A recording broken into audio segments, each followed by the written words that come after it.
So what are you working on today?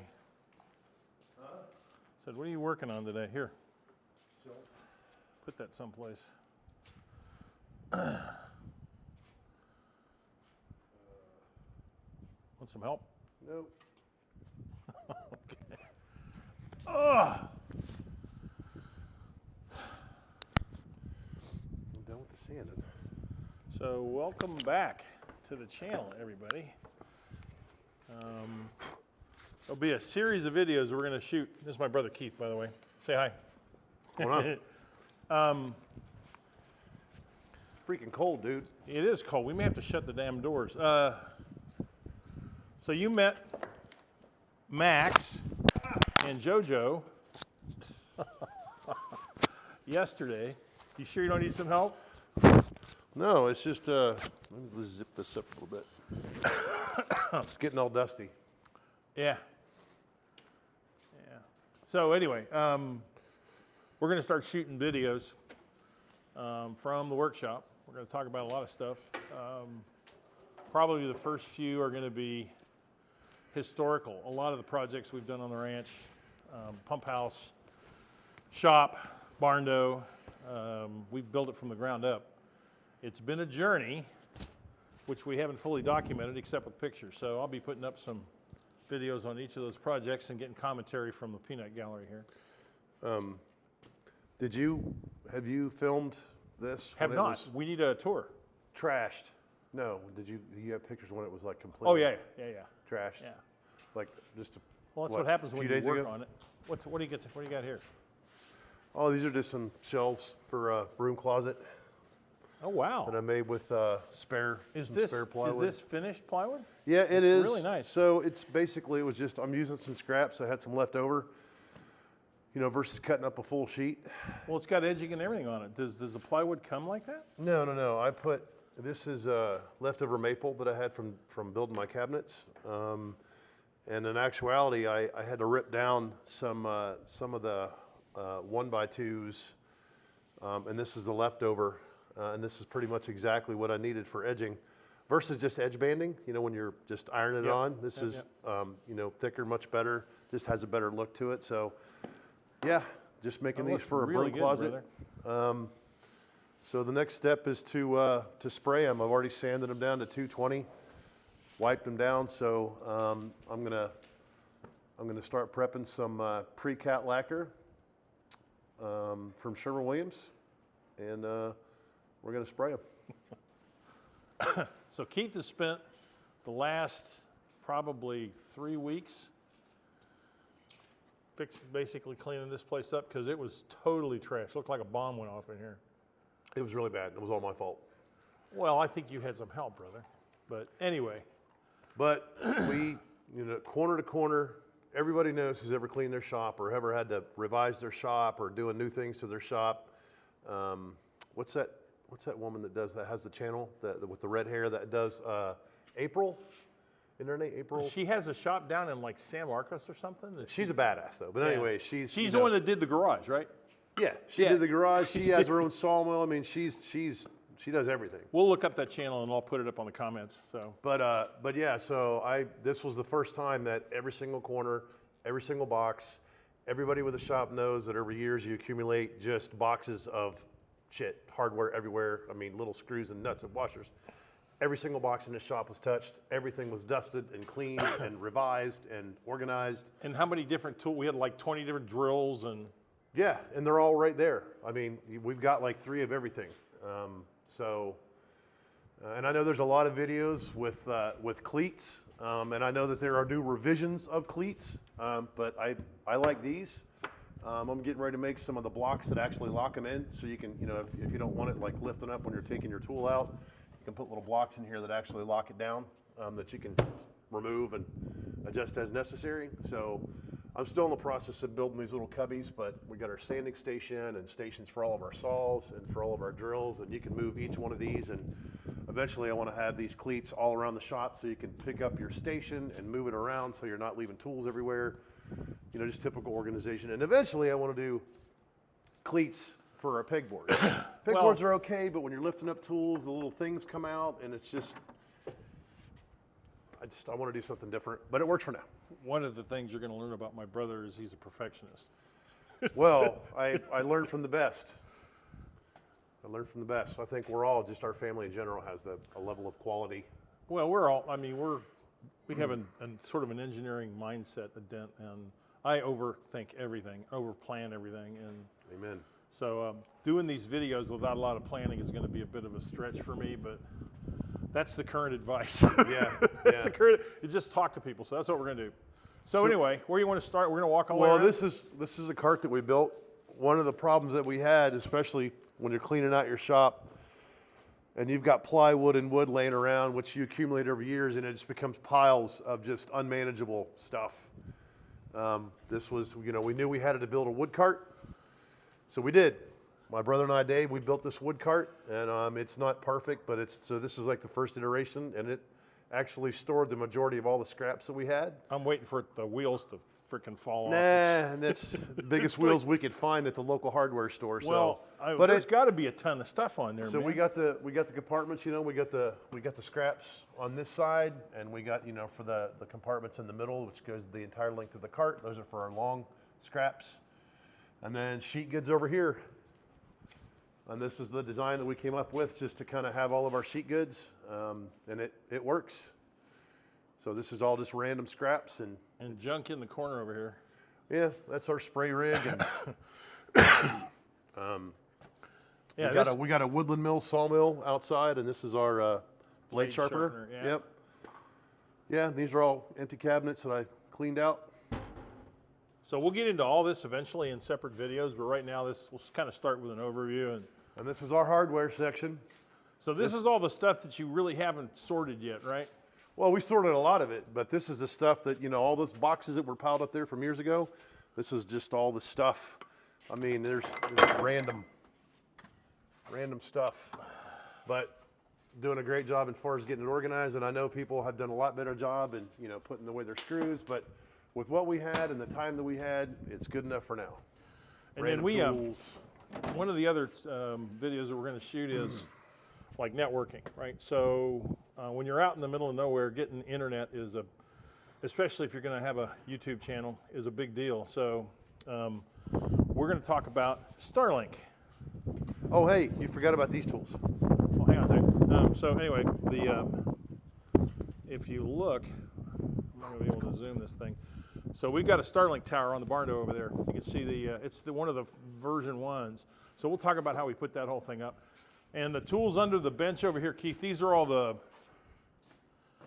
beam tools, right? The framing tools. Yes, for rustic beams.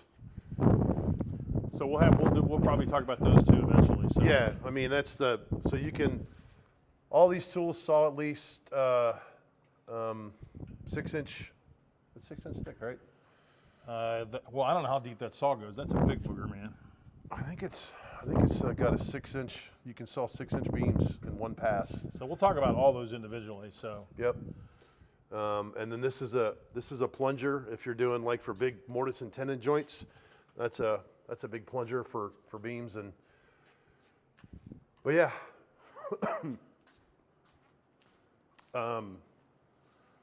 This is our welding station down here. So this is all for welding. Go to a Hobart 110, 220. Yeah, so Keith actually built the trailer for the Woodland Mills. You got a strap on the deck there, dude. Oh yeah. So we'll actually go into how we built the trailer. We actually built a longer trailer than was normal, so we could actually do the beams. And then here's our other wood cart that we built, and we actually used lumber that we milled. So this is red oak for the bottom. So that's how we built this cart. Wanted it to be a little bit more sturdy because there's a little bit more weight on this guy. So that thing will never come apart, man. No, never. Big lag screws. Yeah. So that was another project. And then this is and again, all this will eventually change again. I want to rebuild and do something different. We built this years ago, so we've had this. And the cool thing about this shop, it's very modular in nature. Everything's on wheels, and all the outfeed height, all the table height is the same. So basically, you can use anything for outfeed pretty much, because it's all the same height. So this is our Craig jig. So this is for pocket holes. I know there's more industrial ones that do like 4 at a time, but this has actually served us really well. It's well built. Again, it is a hobby tool. More experienced people would say, but it does what we needed to do for now. And we do pocket holes whenever we're doing, face frames and things like that, but we don't use it a whole lot. So it's done its job for now. So when you're a border collie, this is what you do. You bring rocks. You want us to throw the rock? Is that right? All right. And here's our clamp station. Again, a work in progress, but we'll definitely have to have more clamps, but this does the job for now. And yeah, I think that's pretty much it for the shop. You turned on the mini splits, so. Yeah. As a matter of fact, we do need to close these doors because it's a little cold for spraying. So. Oh, you're gonna spray now? Yep. Okay. Yeah. I'm gonna get ready to spray. I gotta mix up some lacquer. You want to talk about your spray rig? I do. Let me Close the door. Let me close these doors. You want to close this one? Yeah.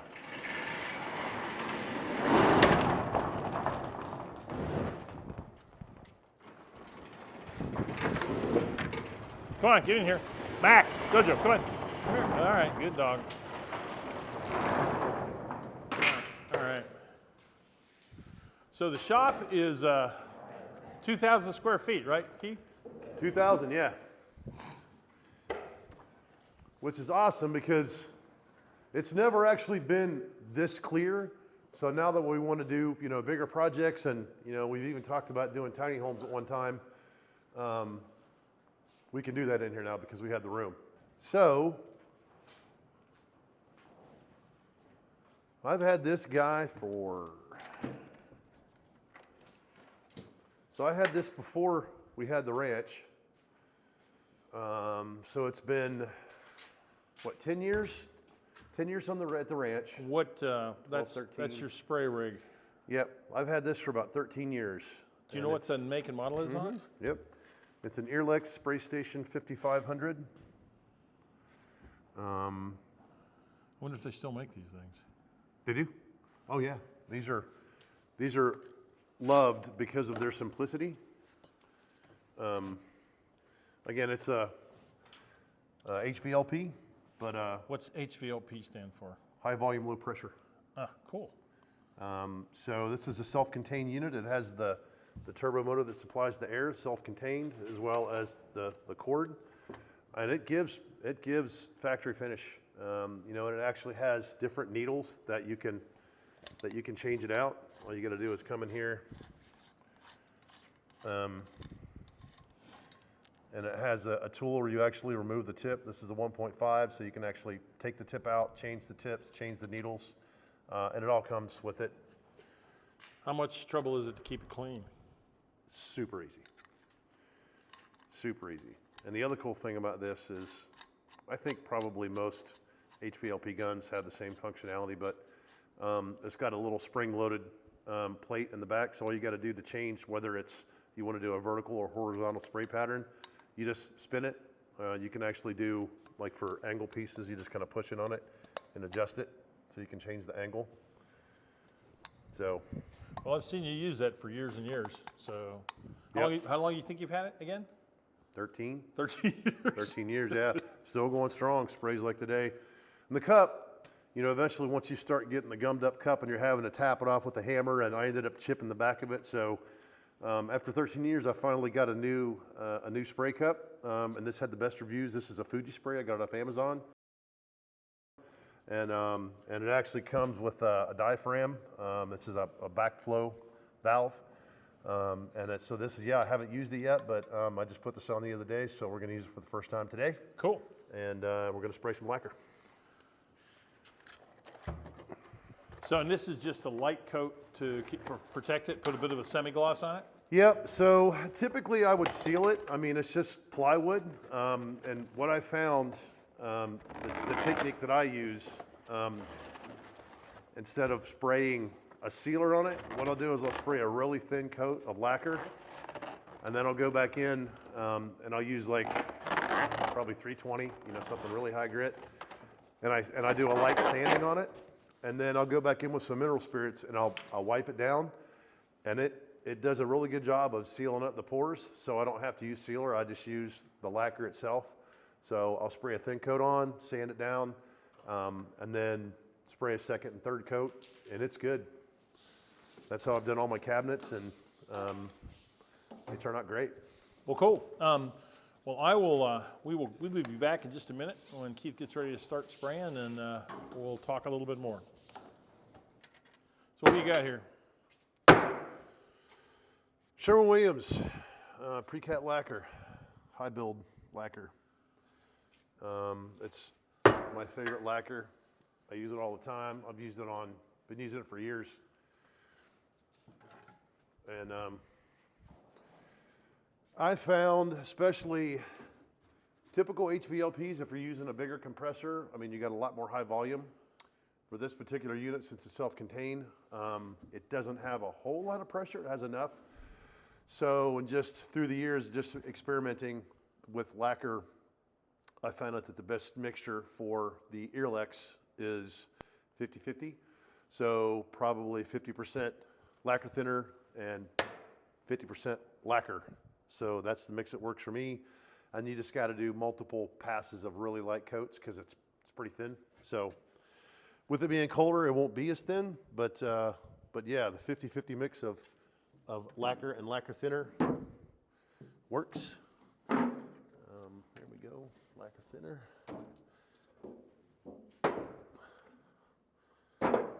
Always use lacquer thinner with lacquer, because in my early days, you never want to mix mineral spirits or anything else with lacquer because it doesn't work. So let me go get a stick,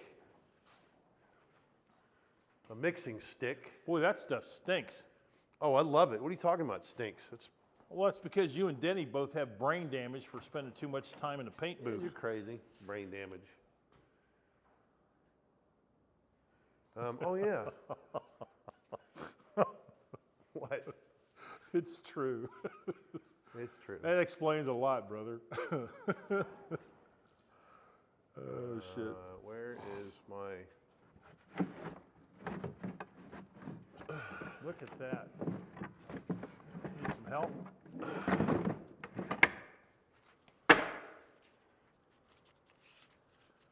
Look at that. See? That's what you call organization. Well, we've got everything. You just can't find it. It hides in plain sight. So you always want to stir this up. As you can see at the bottom of that is all the goodies. So you always want to take your lacquer. Oh, it looks nice. Stir it up. Paint sniffing 101. This is good stuff.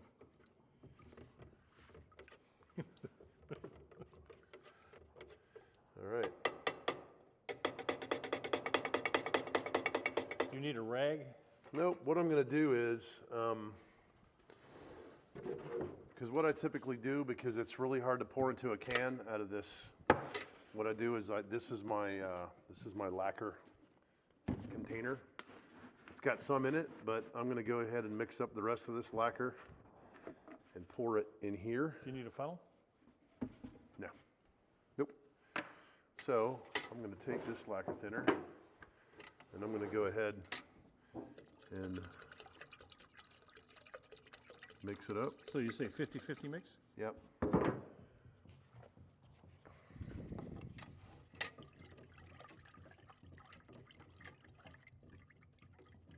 Good stuff.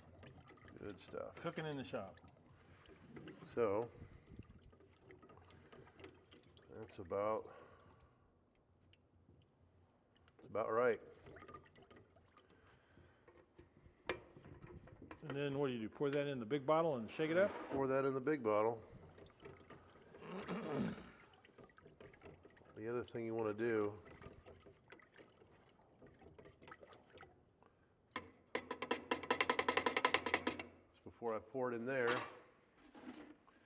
is you need to strain it. Always strain your stuff. Medium mesh always works. And these are just, cheap strainers that you can get at Sherwin-Williams. But always strain your stuff. Never pour something directly from a can because there's always going to be something. So for somebody just kind of getting started in painting, is this rig, would you recommend something like this? Absolutely, especially if you want to start spraying lacquer. I mean, you can obviously graduate, or if you've got, just experience in general with, other types of applications. I mean, a lot of people will just go straight to a regular HVLP, but matter of fact, let me take this over here in case we spill some.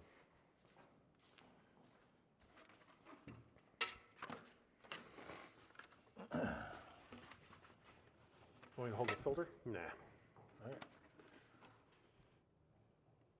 See, I'm a multifaceted camera guy. I can hold shit and film at the same time.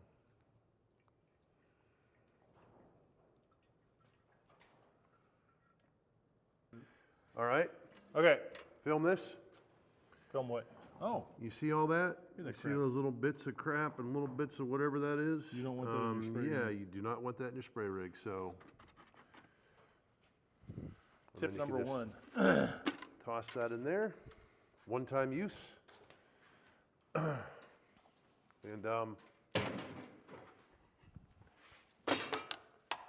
we'll save that. Put him back. See this? This is for my brother and anybody else who comes in this freaking shop. Put Put it your back. tools up when you're done. Everything has its space. Yeah. Every time. It's nice.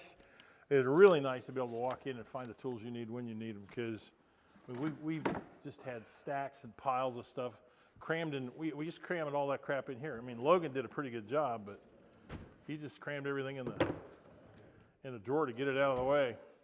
All right, what's next? Well, that's it. So now we've got a lot of lacquer that's been strained and ready to go.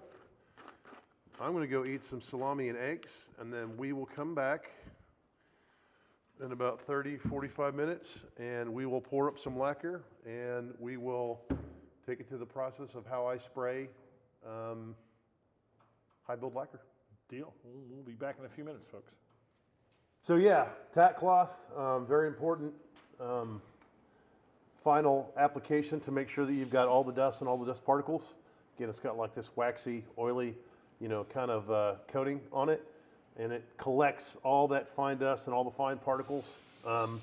Right before you spray, I always wipe it down, especially, the edges that you're gonna be spraying, especially your finished edge. Make sure, but then again, the final litmus test is your palm, right? Because you can just feel all those little raised hairs.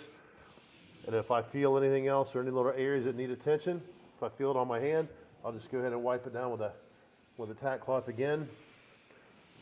So the process is you put the first coat on after you get all the dust and crap off, and then set them up, let them dry, and then what's next? And then I hit them with 320 again, All right. just a light. And what that does is that creates like a micro dust, which I'll show you when I sand those down before I give them their second and third coats. Because after the first coat, especially if it's raw plywood, a lot of people will put a sanding sealer on plywood or on their, on the pieces that they're going to spray. I do that sometimes, but whenever I'm spraying stuff that, like, drawers and the inside of cabinets and things like that, I'll just use the lacquer. I'll spray one coat. That raises the hairs and that raises the grain. I will sand it down with 320 and it creates this micro dust, and then I'll get some mineral spirits and I'll give it a wipe down, and what that does is that seals, it's almost like a sanding sealer application that will seal your pores in the wood. I just use the lacquer dust to do it, and then I'll spray my final coat and it's like glass. So 2 coats? 3 coats. 3 coats? So first coat, sand, second coat, let it dry, and then third final misting coat.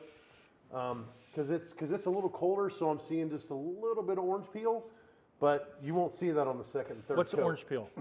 Orange peel is when whatever you're spraying, whether it's water-based or oil-based paint, it leaves like a, you know, it's like an orange peel kind of texture. It's little teeny micro bumps.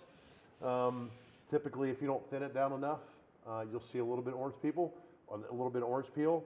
Some people like that. I like it at times because it gives you more of a satin finish. Even if you're doing an actual satin finish, if you have a little orange peel in it, it just leaves it, it's a little bit more dull, and it gives it just a teeny bit of texture you can feel. So orange peel is a term I've seen painters use for like the surface of texture on drywall. Sometimes you want it. If you want a super glass finish, you don't want orange peel. That means you probably need to thin your product down a little bit more. For this particular application, a little bit of orange peel is fine. Where'd the term come from, orange peel? Because it looks like an orange peel. Okay. You know what an orange looks like, right? I do, man, Yeah. but I'm just, Yeah. I'm an idiot, right? I know it's like orange peel is like orange peel. I'm not related to painting at all. So, But now you know, right? So Yeah, the I orange do. peel, it actually looks like the texture, and it's very attractive. But if you want a super glass finish, you probably don't want orange peel. so there's another term that we'll put in our glossary. So let's talk about, so basically what I'm going to do, if you think about the spraying pattern when you're spraying, so if I spray just this way, right, there's going to be overlap, right, as I'm spraying. If you don't go back the opposite direction, you're going to see that overlap, right? And it doesn't matter if it's your second or third coat. So you always want to spray, even when I'm spraying a house or spraying water-based paint or anything, you always want to do a grid pattern, right? So I'm going to spray this way, I'm going to do 4 passes this way, and then I'm going to go back this way and do the overlap this way. I'm going to do that twice, which you'll see. So the stuff you mixed up earlier in the white bottle, you just poured it right in the can, right? I strained it again. Oh, you strained it again? Yep. Okay.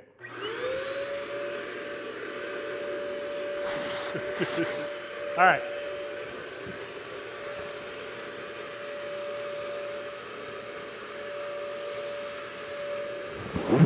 Get the edges. And what I always do is whenever I'm spraying the edges, I'll give it a little tilt, and it concentrates the path a little bit more.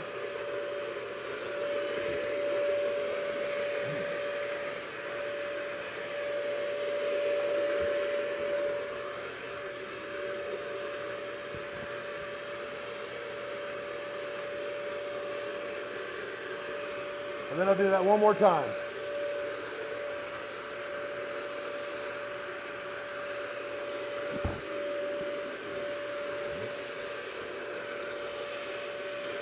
I'm staying a little bit away from the spray so I don't get stuff on the lens of the camera.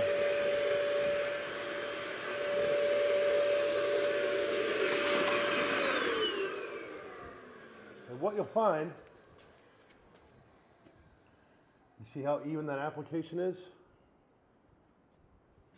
It's nice and even. That's going to dry even. If you didn't do that crisscross pattern, it would not look like that. You would see trails.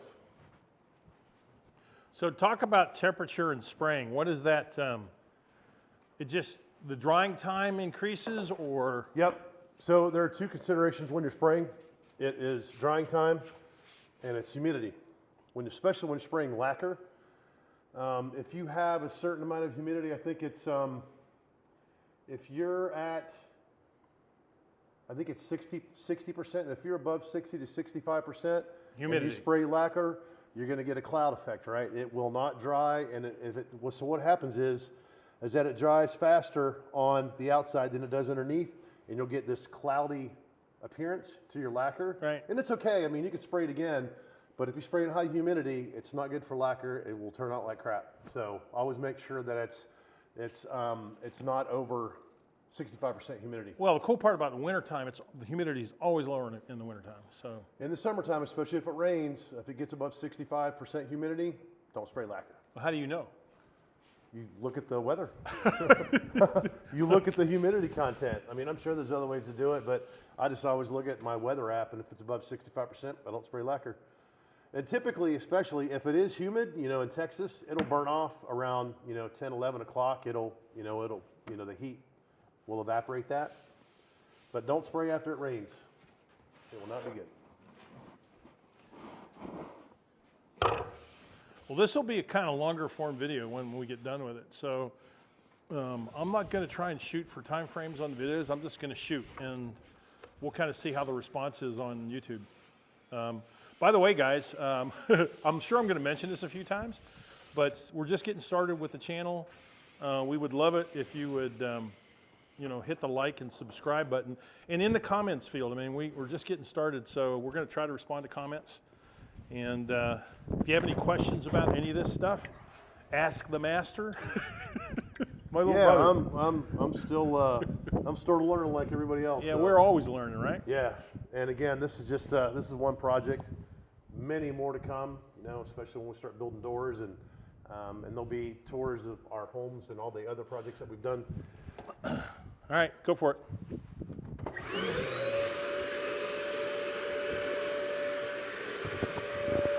There's a pretty strong breeze blowing in under the door, and it's frickin' cold.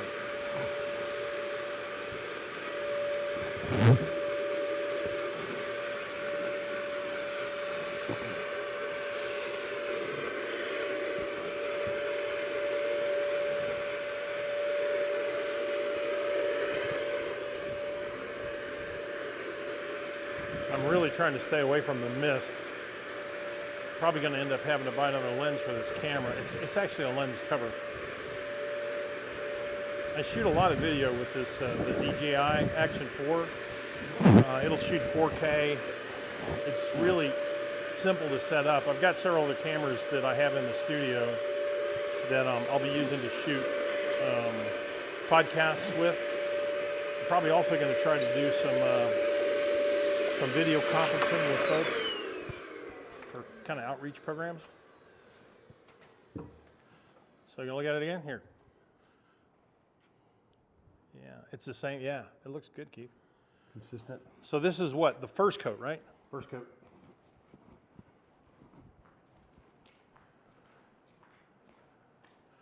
Well, you've only done one side though, right? Yeah, well, I'm not going to do both sides because they're shelves. Okay. Yep, and they're not, you know, they're not outside. I'm not worried about completely sealing the whole thing. This is more from a durability perspective. The project that we're working on today is shelving for what? A broom closet. A broom closet. Okay. Yep. So you can see here, you know, lacquer dries really fast, especially if you spray it. Feel that. Feel that. Feel how satiny that feels. Sexy. And so, and as you can see, if you get down in there, you can see just a little teeny bit of orange peel texture. It's not much. Again, I could have thinned it out a little bit more, but I kind of like that feel. And it's, you know, this, I'm not going for a completely really nice. glass finish. I'm still gonna give this a roughen up with 320 and shoot it again, just so it's, you know, 3 good coats of lacquer for this application is fine. So it should give the viewer a little bit of an idea of the craftsmanship, because he's doing this for shelving closets, right? For a broom closet shelf, and he's got a furniture finish on it. Yeah, and again, it's, you know, if you're gonna do it right. Yeah. The way we do everything around That's here. what Dad always taught us.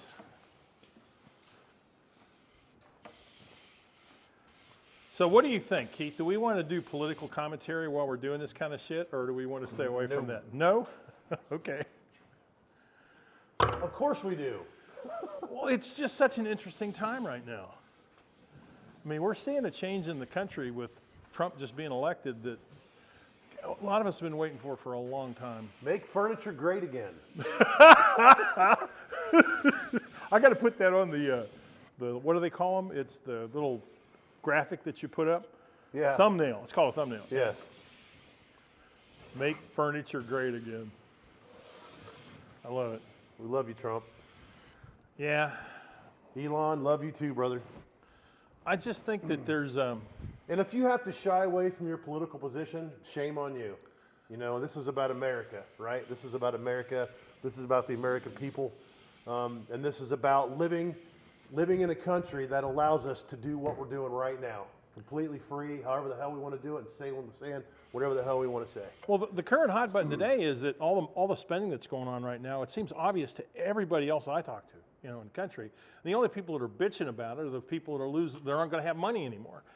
It seems like they've been up there ripping off the government for the last 50 years, and they're just now coming up to speed. I think the corruption and shit we're going to find is going to surprise everybody. Yep. Yeah. Anyway, back to woodworking. Yes. Last shell before the second coat. Well, we just set up a policy for the channel. The political commentary is not off bounds.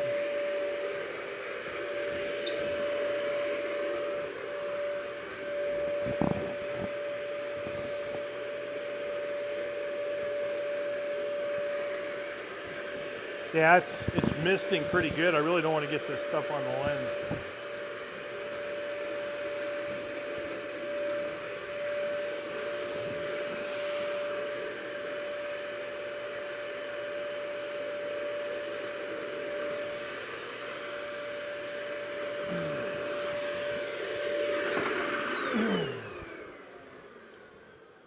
So how long does it take it to dry? Pretty quick. It'll be drying like 15 minutes. So you're ready to do the second coat on them? On these other ones, yeah. Okay. On these first ones.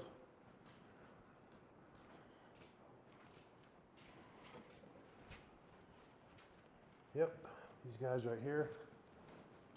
Yep, this guy's ready. We'll take him over here. One So, at a time. so that was the first coat, and you're going to hit this with what before the second coat? Probably a piece of 320. 320 grit? Yeah, let me see. 2000, What are you eating, dude? 220. Sit. Sit. Good boy. That's a good boy. That's a good boy. 60. What do you think of this? You want to help? Yeah, he's going to help. He's going to go get a rock. 220. 1,000, 2,000, 1,000, 2,000, 400. I'm just going to take a piece of 400 versus 320. That should be fine. Well, I don't know the difference between the grits, so. The higher the number, the finer the grit. Yeah. You know, I'd be playing some music. I got this really cool little Bluetooth speaker, but YouTube keeps smacking me with copyright violations. So we're not going to play music while we're doing this, which truly sucks. I might be able to go in and use a licensed source. I'll look up what that is and I'll post it on the video. But I've got actually a source I can use. I get the copyright with the music.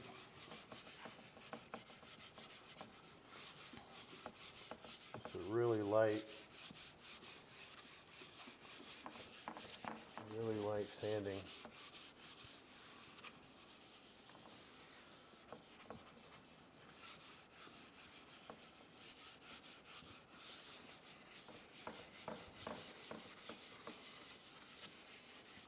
Kind of cool. You can actually see where it's taken the. Yeah. Let's give that a white.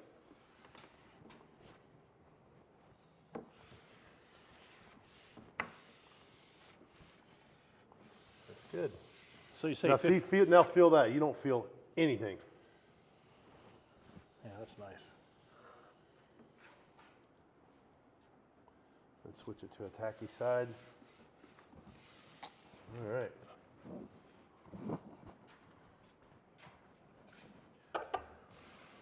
Give the final once over. All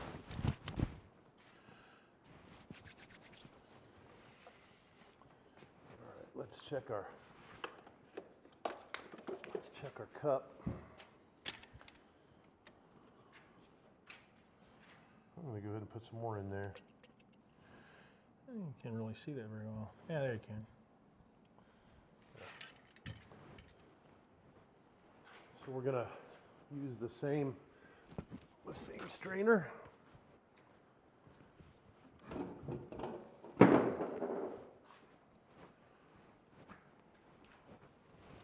So you strain it once before you put it in the. Here you go. Before you put it in the can. Yeah, it's always, you know. How long will that keep in here? Forever, as long as it's sealed. I mean, as long as you don't expose it to a bunch of heat, and I mean, you couldn't leave it for you know, months and months and months, but it'll keep for quite a while. And you never know, like, especially if it sets for even for a little bit of time, there could be, you never know what's going to be in there. I mean, there could be just some leftover sediment. So even though I know that I strained it, everything in here is strained, you always want to strain it. Every time before you put it in your finished cup, you want to strain it. I'm assuming that cleaning this booger out, if it gets that stuff in it, is a pain in the butt. It does. I mean, it'll come out in your finish, right? You'll get it'll put out little glops or whatever. And of course, since I used this strain already, it's probably got some dried up stuff in it. How full do you fill the cup? Well, knowing that so we know that it almost used a whole cup For the first pass? for the first pass, so I'll probably fill it up just a little bit less than what I did the first time, and that way it'll pretty much all be used. That's probably good.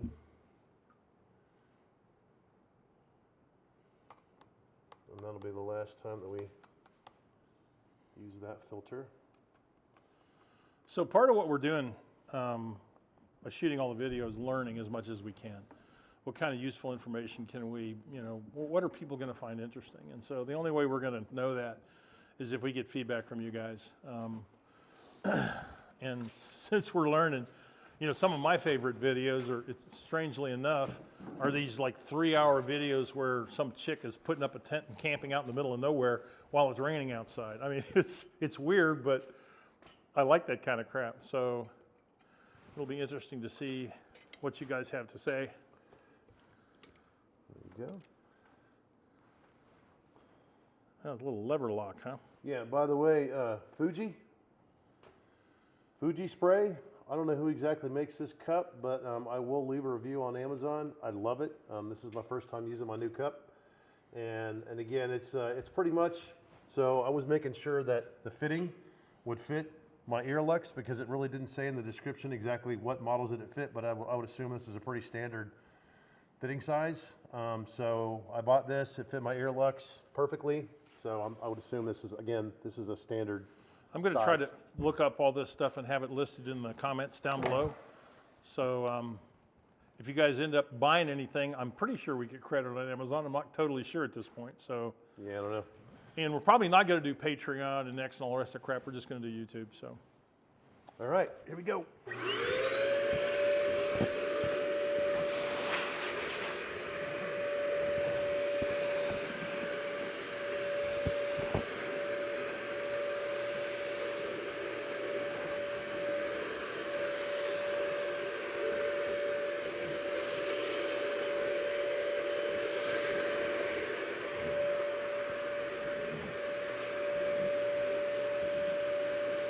just relearned how to do zoom on this thing.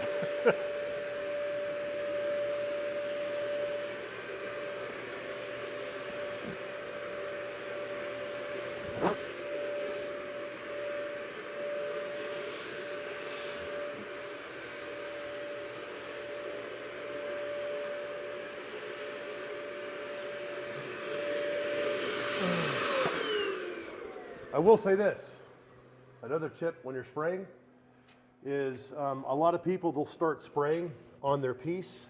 What that does is that allows that particular spot where you're starting, where material will accumulate, and you'll see really heavy spots. So always when you start spraying or using any kind of spray application, you want to make sure and start before your piece. So you're spraying, you're starting here, and then you're stopping here. And the same thing here. So when you're doing your trigger, make sure that you're starting and stopping after your piece so there's no accumulation of material. It's a consistent cover.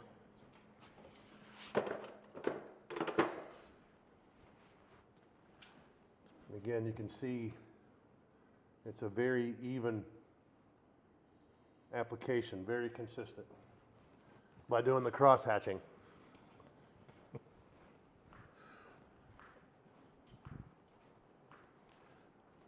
And this may be enough, Dave. I sprayed these a little heavier. You can kind of see it in the light. I sprayed this a little heavier, so I'm probably not going to spray it a third time. I think 2 applications is enough. I'm spraying it a little heavier, and it's a little thicker because it's colder, so I think 2 applications will be enough. Again, these are just shelves. And they're going in a broom closet. They're going to broom closet. Okay. So we're going to go over at some point. We'll take a look at some of the other stuff that Keith's done in the house. We actually we're doing decorative beams. There's actually a video of Keith talking about how to distress beams. These are things that we put on the mill. So there's a lot of additional information and videos and stuff we're going to end up doing to talk about all that stuff. So we'll take a tour of Keith's place here sooner or later. So how long have we been doing this? We bought the property, what, 10 years ago? God, doesn't seem like that long. It's crazy. It's scary fast. Scary fast. But you know what? Looking around, it's like you don't really realize everything that you've done from, I mean, you know, remember camping over there the first time that, you know, years ago, and it rained and freaking tents were collapsing because of the rain. And that seems like yesterday. Yeah. You know, it's crazy. It does. Well, I mean, we get a lot of comments from people who basically say, you're actually living up there with your brothers? Yeah, no, I was just going to say that. It's like, I couldn't do that with my family, you know? Yeah, we're very, very lucky. Folks, I don't understand. Everything is hard, right? There's nothing that's really easy. And family relationships all have their own problems and high points and low points. And it's like everything else. It just takes, you know, work, butt in the seat, right? Yeah, I like that. That's nice. Okay. So how many?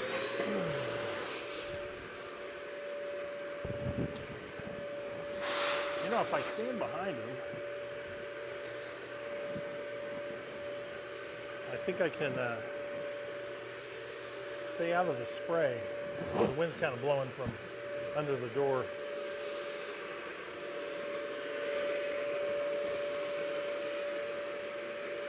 Well, I said that. Yeah. Yeah.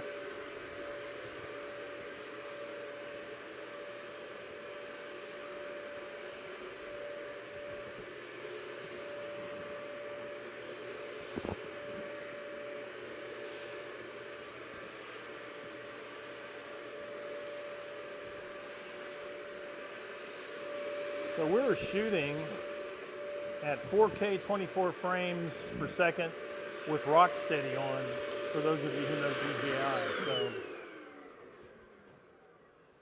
and I'm going to be using DaVinci Resolve as the editing platform, so I think 24 frames is probably good.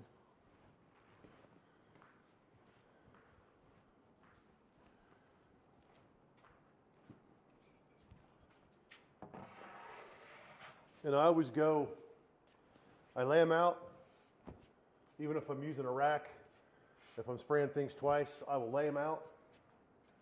And then I always go back in the order that I sprayed them the first time. Now, what's interesting is that these two pieces right here were pre-finished plywood.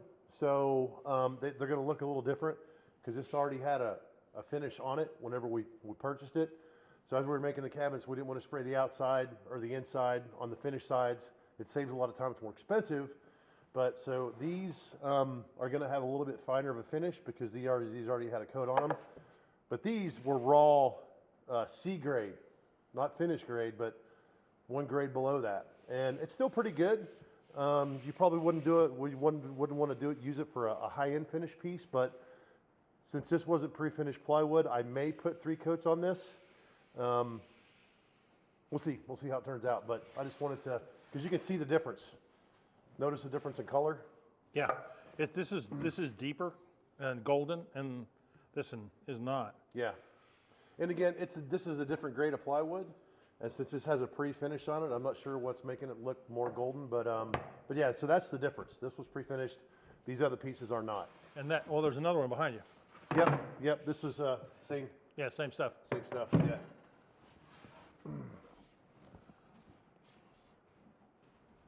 Well, actually, there's one over here too. Yep. I mean, you know how some people can be on YouTube, they can be vicious. Why is that a different color? And what? So I'm sure we're going to get some of that. that's okay. We're just sharing. We're learning, and So I will say that on those pre-finished pieces, there wasn't really any raised hairs from that first application because it already had a finish on it. yeah. But this did not, right? So whenever I first sprayed this and sanded it down because it's raw plywood. It had some hairs on it. But again,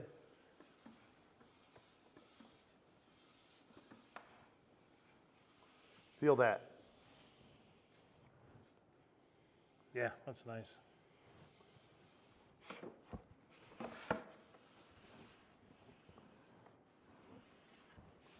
I love Sherwin-Williams lacquer. Yeah, that's class.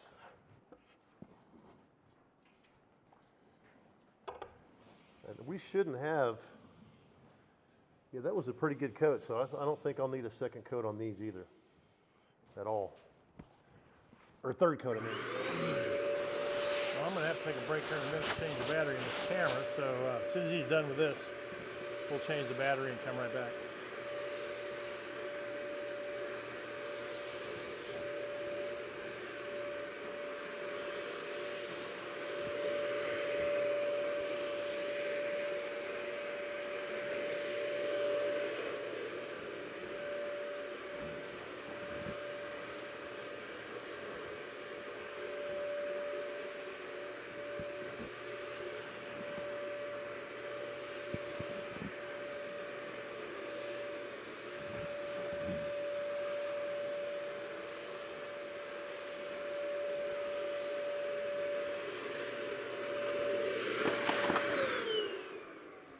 All right, time to change the battery. Oh, yeah.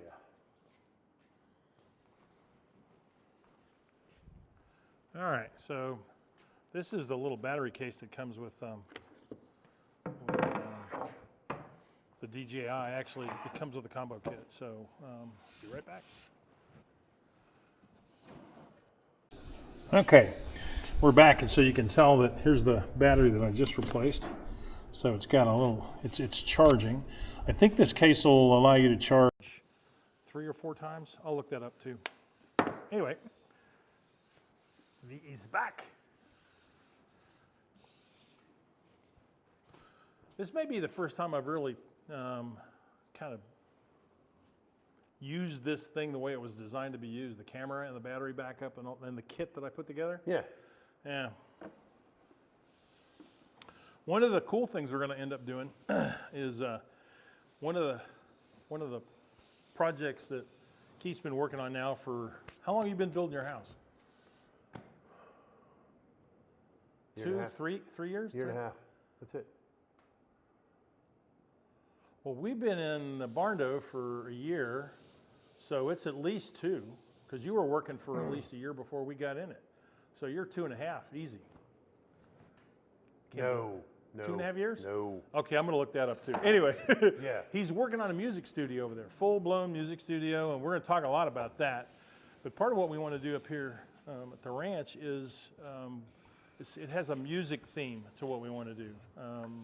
Creativity, and it started off as like purely audio, but I think it's more multimedia. It's like video and audio. So we're learning a lot about video right now, which is part of the reason we're doing a YouTube channel. All right.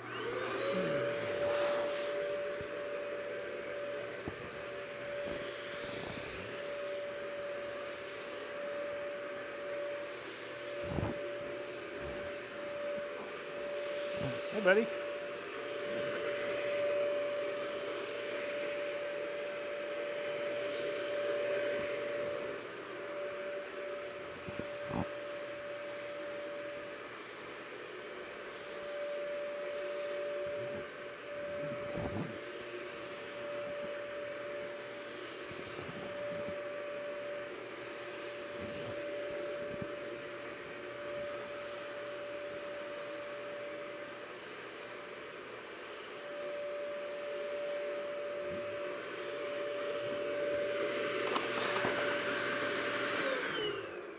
Code number 2.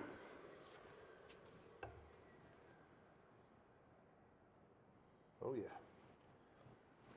He's got these little, what are these things called? Uh, They look like tits. little sanding blocks, or little standoff blocks.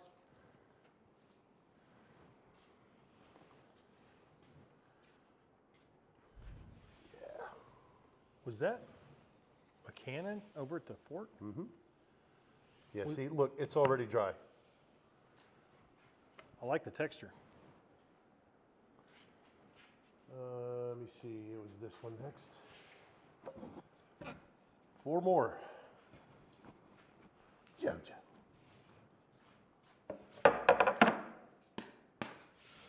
Yeah, see, feel that before, Dave.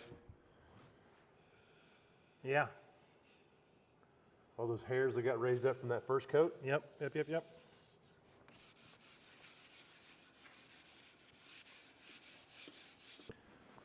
Okay, so we finished up all of the shelves, and I guess we're going to go over and install these things this afternoon. So I'm going to get that. And we have 1, 2, 3, 4, 5, 6 shelves, and they all look really good. Pretty much dry. So I want to. Keith's going to talk a little bit about how to clean this rig up now that we're done with it. Tool maintenance. Yeah, I might as well. This guy got a special wrench. So he's going to be using lacquer thinner. What is this stuff, Keith? Lacquer thinner? Just get it at any paint store? Yeah, Home Depot, Sherwin-Williams, probably a million other places. But, so yeah, we're going to clean this guy out. So we had some leftover material. And you pour that back in the... Absolutely.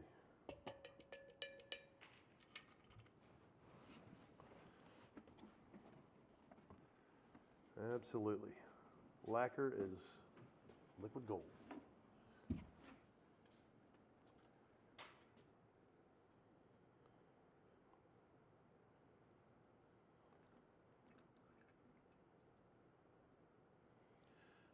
And this is, tool maintenance is why you get to use the same sprayer for 15 years. That is correct. You always make sure you tighten your, especially lacquer, you want it sealed.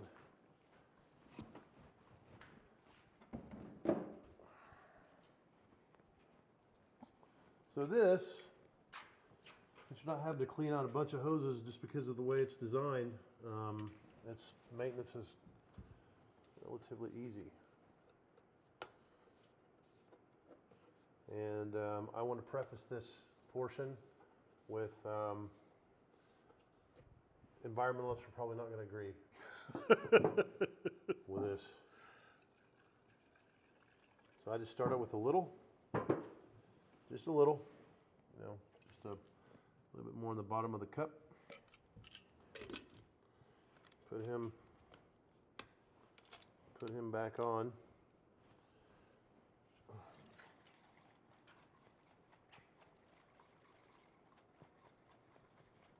Lacquer thinner is pretty strong, so this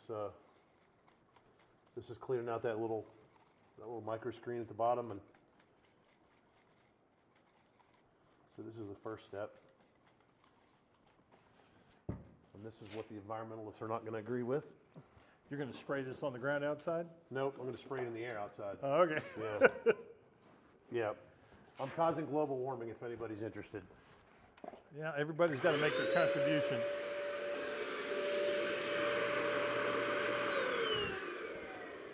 So how many times do you do that? You do it once, and then I'll just go back in here just to see. It's got a little bit of cloud to it. Yeah, and it's got some stuff out there, so then I'll do that one more time. So that's the first time you've used the, is that can, have you always had that can, or just you just replaced the cap? This? Yeah. No, this is new.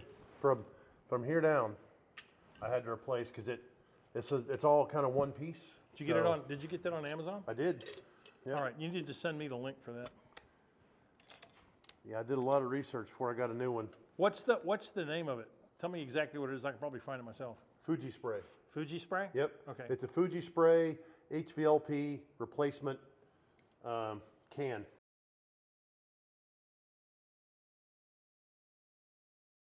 Okay. Or whatever it's called. But yeah. We'll put that link on the bottom. And we'll do this again. And then we're good. And then we'll clean the needle. And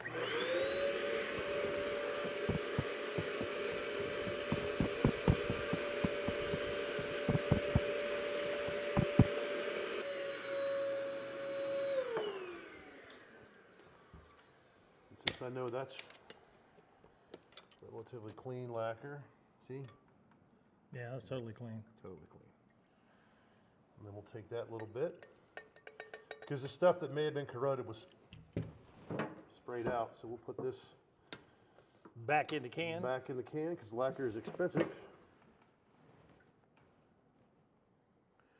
I'm sure we'll get some comments from people, purists, who are, you never put your lacquer back in the can. Bullshit. Clear as water. And you're going to strain it anyway, people. All right. And I always, you see, there's a little bit of, a couple chingadairs in there. Okay. So for this guy,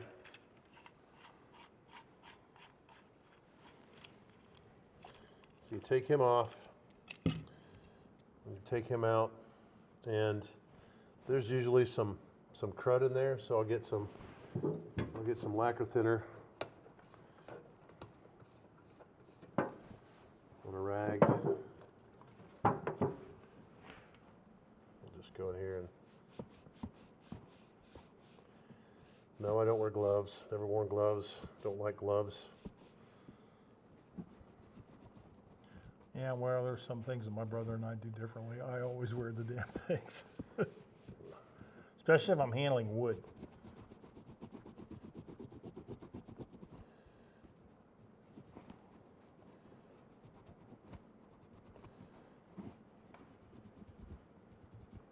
How to clean a paint nozzle.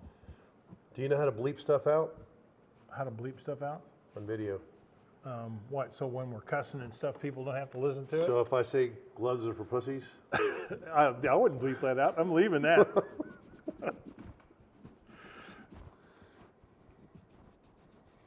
We have had so much fun up here over the years. So much of it would have been golden on YouTube. Just crap, jokes that we're making while we're doing this stuff. We're not missing any more of those, dude. Okay. That's good. So for this guy, the Earlex comes with its own proprietary wrench. As it fits down in the grooves right there. Give it a twist. And that dude comes out. Do you think they're still selling this model? Oh, they are? Oh, yeah. Yeah. What's the name of those two woodworking shops in Austin? There's one in Austin. There's two in Austin. There's one in South or North Austin, and then one in Round Rock. It's, where you buy the lumber? No, all the tools and Woodcraft.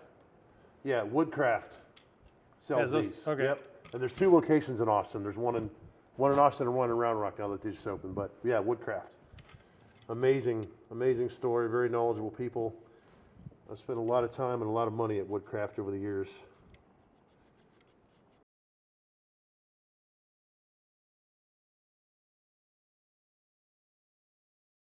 Any questions about woodworking or tools or wood species, or they teach classes. Woodcraft is amazing. Yeah, there was an old guy there who's been in the industry and been teaching. He must have been 80 years old. And we got in this conversation about finishing, and I told him I was going to go buy this, HVLP and this expensive rig, and he's like, don't go buy any of that bullshit. Check out this Earlex. He's like, you won't regret it. He's like, I've been using one for, at the time, I think he said 5 years. Do you remember what his name was? And his name's Jerry, and he works at Woodcraft. Does he think he's still there? I bet he is. I bet he's still teaching classes. All right. Jerry at Woodcraft in the North Austin location. Cool dude, very knowledgeable. We may do a short, like a little short video, where we specifically talk about this tool and woodcraft, and go ahead and send them a link to it. Now you can buy. It didn't come with it, but I bought a bunch of extra needles. You know, because this is a 1.5, and they have many different sizes. I think they have one a little bit smaller. If you're doing like a super fine, super thin finish, you know, maybe like you know, if you were spraying you know, oil-based you know, lacquer paints. And they also have bigger ones. And what I found is that as long as I thin it out to the right consistency, the 1.5 will do pretty much every application that I'm currently needing. So the 1.5 is a great size for, you know, to pretty much do whatever you want. Again, they do sell different sizes, but the 1.5 works for me. And so you take that out, you take that off, you clean out your nozzle, and then you just undo this right here. Take out the spring, take out the needle, clean it off.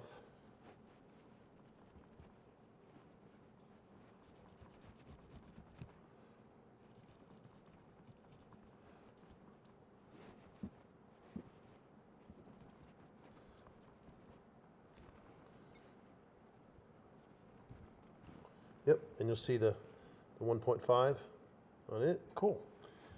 And then you just, yep, and there's really nothing gets down in there. So you just take this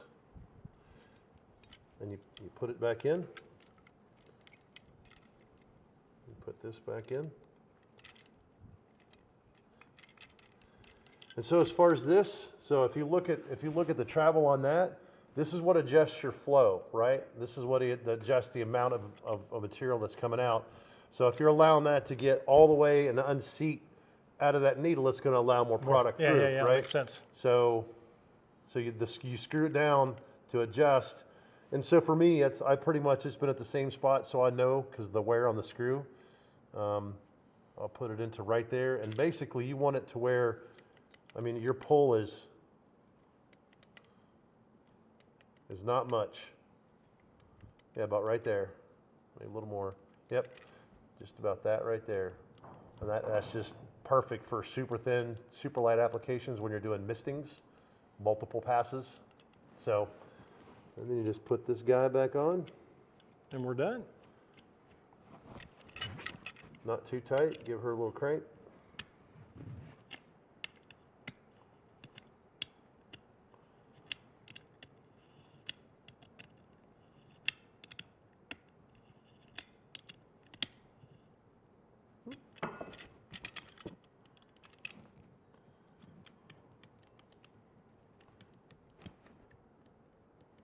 Yep, about right there. Put this back on.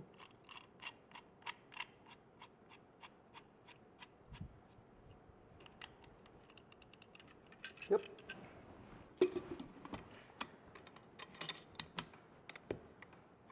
And you're done. Cool. Thank you, sir. So very simple cleaning process. Oh, here's the other cool thing about this Earlex, right? Which makes it self-contained. So once you're done, what's cool is that the way this is designed, it has a little pocket down here that lets you Coil up your wire. pull up your wire. There's a groove down here, which lets you store it.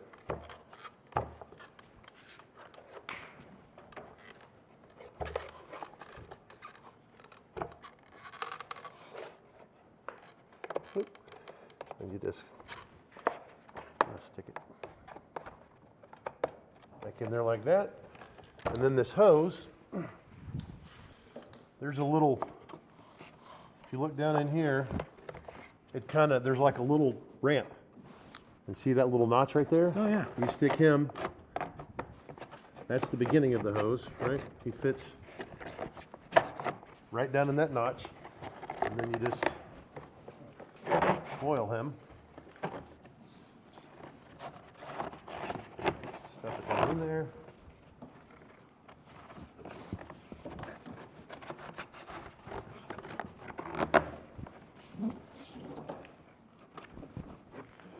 Well, I wish we had that kind of storage for all of our vacuum cleaner hoses. I know, right? No, everything about this rig is impressive. Furniture finish.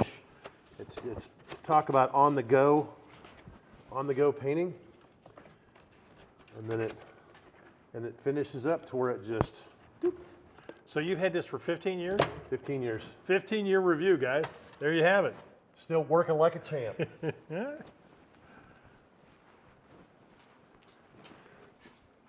And again, put him back where he goes.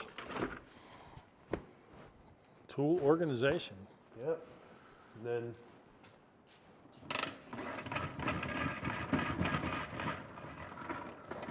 Yeah, we'll have to talk about appropriate size fuses and yeah. Well, you know what's crazy? That one blows. That one doesn't. Really? If I put that same rig on that, so I don't know if there's something wrong with that fuse. well, pull that whole fuse thing out of there and just replace it. Put a 20 ampere in there. Hell, Yeah. Yeah. Yeah, but that one doesn't do it. That one does. So yeah, let's just. Well, replace you're it. running some heavy equipment on that side too, dude. Yeah. Well, but again, if I would have put that spray rig in over there, it would have tripped that 15 amp breaker. About halfway through your spray. Yeah. Yeah. Yep. Okay. All right. Well, we're gonna. That wraps up the this portion of the video. Well, then I'm gonna wrap up. Thanks everybody for watching this portion of it, and remember to like and subscribe and to feedback. We're just getting started, just learning, and we'd like to provide as much useful information as possible. So, Rocking. all right, later. Peace out.